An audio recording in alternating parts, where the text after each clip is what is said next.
maaf untuk mengganggu waktunya Mas. Iya, Ya. apa. Terima kasih untuk meluangkan waktu ini juga untuk hari ini. Sebelumnya perkenalkan, nama saya Muhammad Ferdi Pawas dan ini Mirza, Haikal, Infus, dan Irfan. Ingin membuat video tentang implementasi manajemen strategi pada UMKM Pisang Crispy Brutal. Sebelumnya dengan Mas siapa? Mas Ardi. Mas Ardi. Iya, Ardi aja. Ya, oke. Mas Ardi, untuk mendirikan UMKM Pisang Crispy Brutal ini udah berapa lama? Kurang lebih udah 2 tahun ya. Udah 2 tahun. Dari 2023 sih.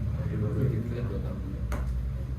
Baik, untuk selanjutnya yaitu bagaimana masuk ke tahapan marketing ya. Bagaimana strategi pemasaran yang digunakan oleh Pisang Crispy untuk menjangkau konsumen? Kalau strategi marketing sendiri sih sebenarnya nggak ada yang spesifik ya. Karena kan memang dari awal target marketnya online ya. Jadi online food delivery gitu kan. Jadi nggak ada offline store. Ya offline store-nya hanya kayak gini aja gitu ya. Nggak ada yang harus nyari tempat yang strategis atau gimana gitu. Jadi kalau untuk marketingnya sendiri sih organik aja sih, nggak ada yang kayak pakai influencer gitu ya, food vlogger atau apa gitu. Jadi based on organik aja gitu. Kalau memang mungkin beberapa ada masukan-masukan dari customer ya, ada yang rating sambil komen gitu ya. Misal kayak pernah beberapa tuh ada yang komen packagingnya boleh diganti yang lebih tebel gitu kan. Karena kan ini kan panas ya, pisang goreng baru dimasak gitu ya. Jadi masih ada uap-uapnya gitu kan. Jadi kan kadang uapnya tuh bikin dusnya tuh agak meleot gitu. Nah kayak gitu sih kadang yang jadi masukan juga ya. Jadi justru dari customer sendiri yang ngasih feedback gitu. Nah kayak gitu juga bisa jadi engagement juga kan ya.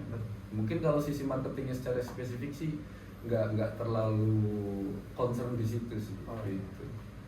Oke, pertanyaan selanjutnya itu kan tadi kata Mas lewat online food ya. Nah, ketika mendaftarkan lewat online food, apakah ada terkendala untuk mendaftarkannya atau bagaimana? Kalau kendala sih nggak ada Mas. Karena kan pernah sempat ada wacana tuh semua warung makan tuh harus bersertifikat halal gitu kan dari pemerintah itu tahun berapa itu pernah berwacana, termasuk untuk yang online gitu kan. Sampai akhirnya dari pihak aplikator Gojek, Shopee sama Grab tuh sempat ada campaign mereka tuh mau membantu si warung-warungnya nih buat bikin sertifikat halal gitu kan. Soalnya kan susah ya, ribet ya gitu. Nah so far sih kendala nggak ada ya. Ujung-ujungnya juga itu cuma jadi wacana juga sih ya. Dari pemerintah juga akhirnya kebijakannya dipospon, dipending, terus sampai waktu nggak tahu ya udah gitu. Akhirnya hilang, nggak ada sih ya. Akhirnya isunya hilang gitu. Diganti dengan isu yang lain.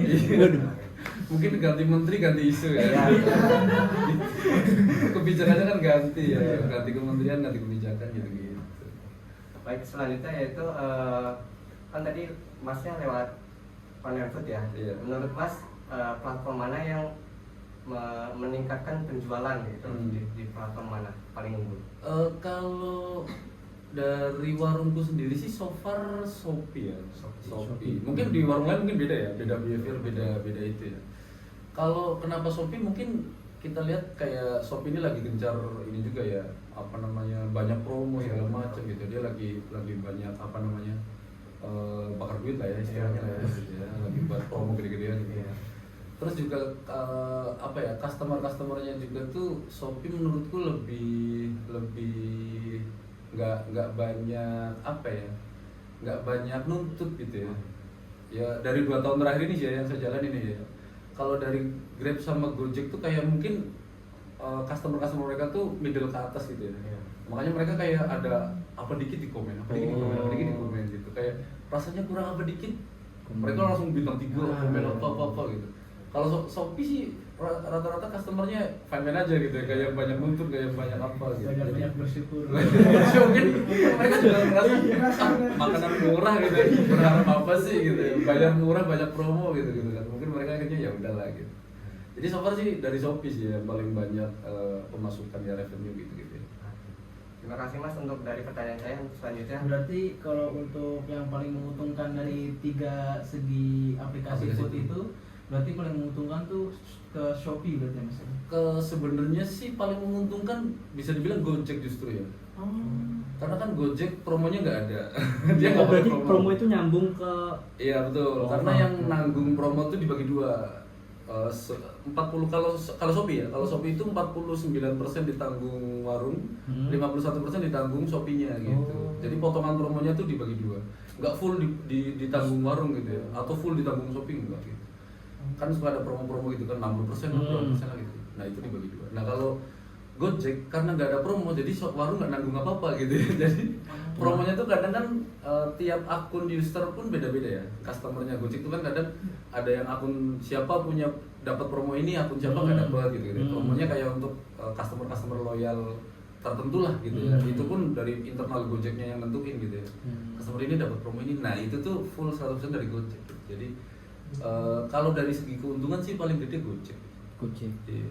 Tapi kalau misalkan awal masa nih pertama kali daftar itu pernah mas memakai fitur-fitur, bukan fitur-fitur sih, mencoba mempromosikan cuman berbayar gitu. Iklan gitu ya? Iya, Ya, iklan, iklan. betul. Kalau iklan pernah sih ya, cuman memang karena mungkin persaingannya udah ketat banget ya. Oh. Ya algoritmanya juga mungkin susah kali ya kalau warung baru harus Iya. harus nembus algoritma dari beribu-ribu berjuta-juta warung yang pada iklan semua juga gitu ya. Jadi mungkin malah strategi kayak gitu menurutku cuman apa ya, jadi beban di warung aja gitu ya. Karena kalau warung baru langsung tembak iklan mungkin untuk awareness boleh gitu ya. Jadi customer lebih sering melihat nih ada warung ini gitu. Tapi kalau untuk langsung nembak untuk dapetin hasil selling gitu ya, menurutku agak susah sih.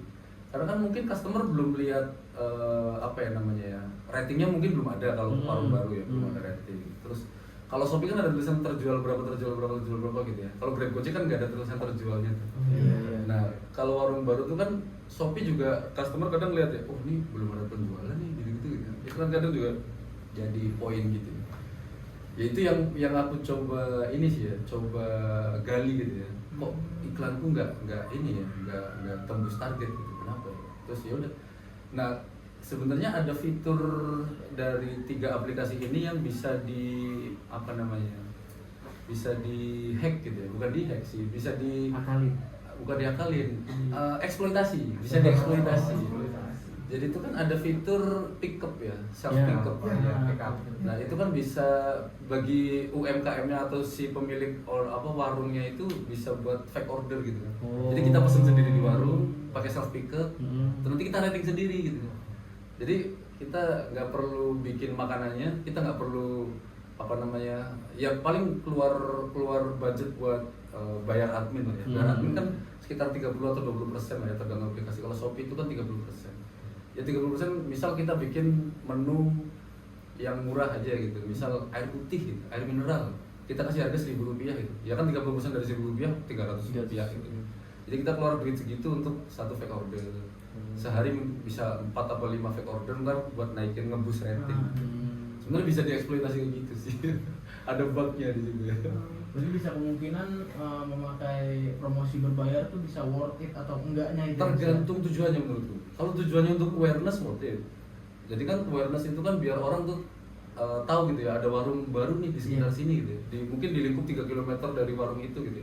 Customer dari situ tuh tahu gitu, wah ada warung baru nih gini.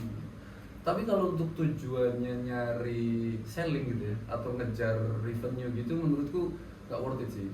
Untuk iklan di aplikasi ya, mungkin kalau untuk pakai food vlogger bisa jadi gitu ya. Ya, jadi karena kan food vlogger dia nampilin makanannya, dia makan makanannya, dia mengekspresikan, wah enak banget nih guys, apa segala macam gitu. Jadi kan orang lebih tertarik untuk beli gitu. Tapi kalau untuk iklan di aplikasi itu kan dia nggak ada videonya, nggak ada audionya, nggak ada, ya cuma gambar doang, gambar doang lewat doang. Iya gitu. Itu pun karena di skip, itu pun ya gitu. Kalau ngeliat belum ada rating, belum ada penjualan, akhirnya bisa skip. Jadi menurutku kalau buat sekedar awareness masih oke sih.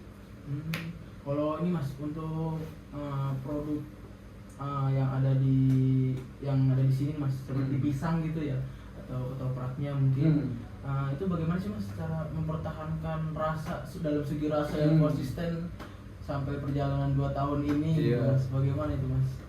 Kalau konsisten sebenarnya kalau masalah makanan itu juga tergantung bagaimana kita ngelola stok ya.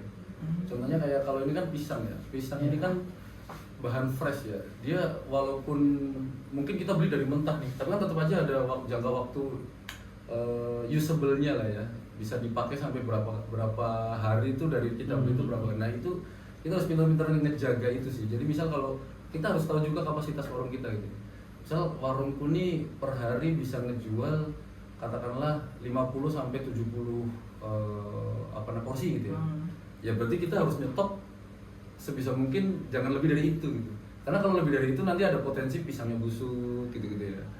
Gitu. Itu kan juga langsung menurunin kualitas rasa dan lain-lain. Selain dari konsistensi SOP yang udah kita bikin ya. SOP-nya misal kayak ya kalau pisang goreng ya berarti suhu minyaknya harus sekian misal atau apa gitu ya. Atau misal kalau ada toppingnya harus sekian banyak, kejunya, coklatnya segala macam gitu. Selain itu ya kita juga harus memperhatikan stok yang ada di gudang gitu. Gitu sih, terlebih bahan-bahan fresh ya. Gitu sih.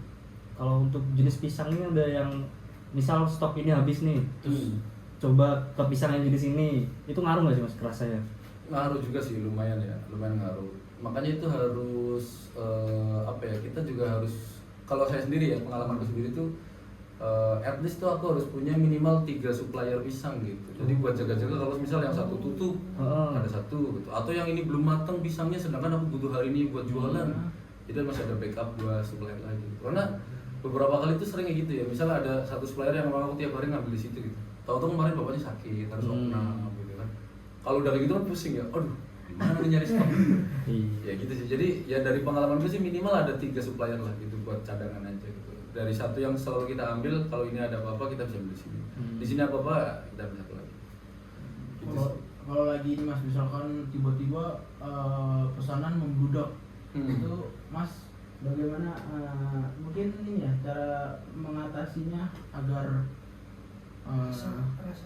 rasanya sama gitu. Kalau ini kan kalau misalkan udah lebih banyak banget nih kan kadang keteteran ya. Aduh ini yang topping yang ini yang topping yang ini. Itu bagaimana mas caranya mas? Biasanya sih based on capacity aja ya. Misal kayak contohnya wajan ini gitu. Wajan ini tuh bisa goreng maksimal tuh 40 iris pisang lah ya. Jadi pernah tuh ada orderan tuh pernah masuk 10 box lebih sih. Ada 12 box apa 15 box gitu ya. Satu orderan gitu. 15 box, satu boxnya tuh 15 pisang gitu. Berarti kan sekitar berapa tuh? 15 kali 15? 225. Iya. Nah, kayak gitu ya. Berarti based on capacity aja. Jadi misal 225 pieces gitu. Satu wajan ini bisa goreng katakanlah 40 pieces, 40 iris pisang ya udah. 40 kali berapa kali goreng sampai 200 sekian gitu. Ya paling kita konfirmasi aja sih ke customernya itu. Maaf Mbak, ini kan orderannya lumayan banyak. Jadi agak tunggu ya Mbak, paling nggak 1 jam gitu aja sih. Kalau dari sisi quality ya gitu aja, paling based on capacity aja. Kapasitinya berapa ya udah kita sesuaikan nanti, jangan dipaksain.